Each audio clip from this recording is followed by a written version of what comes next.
Go to Windows search bar, type gpedit.msc, click on open it.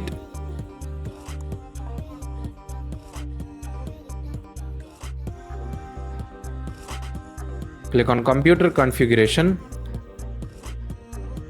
click on administrative templates, click on Windows component,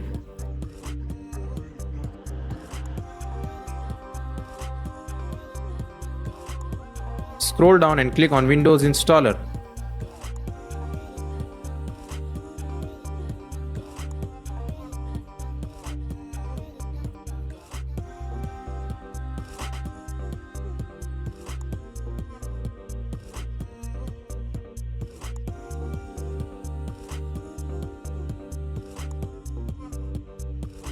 Click on Turn off Windows installer option.